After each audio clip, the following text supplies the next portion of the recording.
చూస్తారు కూడొచ్చిన అందరికీ వందనాలు. నాన్నగారికి అమ్మగారికి వందనాలు. మీ అందరికీ వందనాలు. మరి నేను ఈ మధ్య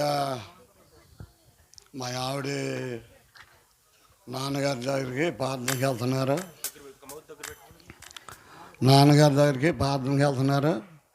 అక్కడికి పొద్దుపోయేదాకా మామూలుగానే వెళ్తుంది. మామూలుగానే వెళ్ళి సాయంకాలం 5, 6 దాకా ఒక్కోసారి ఉంటుంది. నేను కూడా కొంచెం ఆమెను ఎప్పుడు దాకా ఉంటామేంటి, ఈ రకంగా ఉంటాయంటే మామూలుగా మన గుళ్ళో ఇక్కడ పెద్ద గుడి ఉంది, ఆ గుళ్ళోకి వెళ్ళమంటున్నాను. ఆ గుళ్ళోకి వెళ్ళకుండా అక్కడికి వెళ్తుంది. నువ్వు వెళ్దాకా ఉంటాం అని నేను ఆమెను కొంచెం బాధ పెడితే నువ్వేదన్నా చేసుకో, నేను మట్టుకి ఆ గుళ్ళోకి వెళ్తానని అన్నది. నేను అన్నదానికి కూడా నేను ఆ బుట్ట ఆ బైబిల్ ఇవన్నీ తీసేసుకుని నేను ఇబ్బంది పెట్టాను ఆమెను కూడా. ఏదన్నా నా తప్పు ఏమైనా ఉంటే నా తప్పు క్షమించండి. నేను అక్రమాలు అవి ఈ దేవుడు నాతో మాట్లాడాడు. మళ్ళీ అక్రమాలు కట్టించారు దేవుడు. క్షమాపణలు ఇవన్నీ తీసేసుకున్నాను. ఈ కాలకాలం మళ్ళీ కొండగారి చేలో మళ్ళీ అన్ని సార్లు కూడా నేను దొంగతనంగా తెచ్చా. అవన్నీ దేవుడు నన్ను చక్కగా మళ్ళీ ఆ ప్రార్థనకి వెళ్తాను.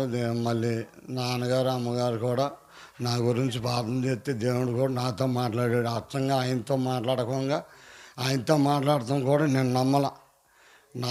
ఆయనతో మాట్లాడుతుంటే నాతో మాట్లాడకుండా నేను నమ్మలేదు. నమ్మకంగా నేను అది నాతో మాట్లాడితేనే నేను నమ్మా. అక్కడికి వెళ్ళినాక నాకు ఇక వాళ్ళు అంటున్నారు, ఇక పని అయిపోయింది, ఇక ఆడబతికియాల్సిందే, ఈ ఆడబతికి ఈ పని అయిపోయింది, ఇక అంతవరకు మంచంలో కూర్చుని తింటమే, ఇక అంతవరకే వాళ్ళు ఇక చాలా బోల్డ్ మంది అన్నారు నన్ను. దేవుడు నన్ను ఈ రకంగా నుంచోబెట్టాడు. నేను ఈ రెండు పూటలు ప్రార్థన పెట్టుకోవాలని నేను అనుకుంటే అక్కడికే నేను డబ్బులు లేక బాధపడి నాన్నగారు కూడా అయ్యా దేవుడు నీకు సహాయం చేస్తాడు పెట్టుకయ్యా అని ఆయన కూడా నాకు ఇది చేశారు.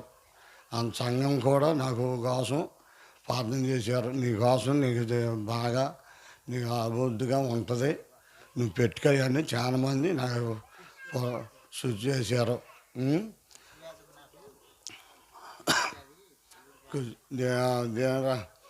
వెళ్తంలో దేవుడు కూడా నాతో మాట్లాడి కృషి చేశారు. మళ్ళీ నాన్నగారు అమ్మగారు కూడా నా కోసం ఉపవాసం ఉండి ప్రార్థన చేసి ఏకాంతాలు ఇవన్నీ వెళ్ళి నా కోసం ఇది చేశారు.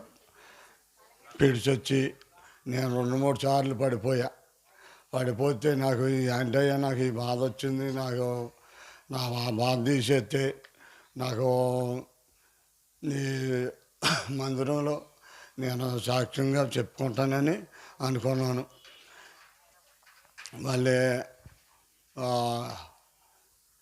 అంటే చూడు గేదలు ఉండే పాడి గేదలు అయితే పాడి చేస్తున్నా కూడా ఒక గేదె మీద 5 లీటర్లు పోసేవాడిని, 2 గేదెల మీద కూడా 5 లీటర్లు కూడా పోతల. అది ఎందుకనే అంటే దేవుణ్ణి అడిగితే అయ్యా నువ్వు దేవుడి పని చేసుకోవాలి, ఆ గేదెల పని చేసుకుని ఇవన్నీ చేస్తే దేవుడి పని చేసుకోవాలి నువ్వు అని దేవుడు 2-3 సార్లు నాతో కూడా మాట్లాడినా నేను ఎదురుకిచ్చేసి అడ్డం తిరిగి ఈ దేవుడి పని నేను చేస్తానంటే నేను చదువు లేదు ఏమీ లేదు నేను చేయలేను అని దేవుడికి ఎదురుకిచ్చేసి అడ్డగోలుగా మళ్ళీ తిరుగుతుంటే ఎక్కడ పడితే అక్కడ పడిపోయి ఏమైందో నాకు తెలియదు.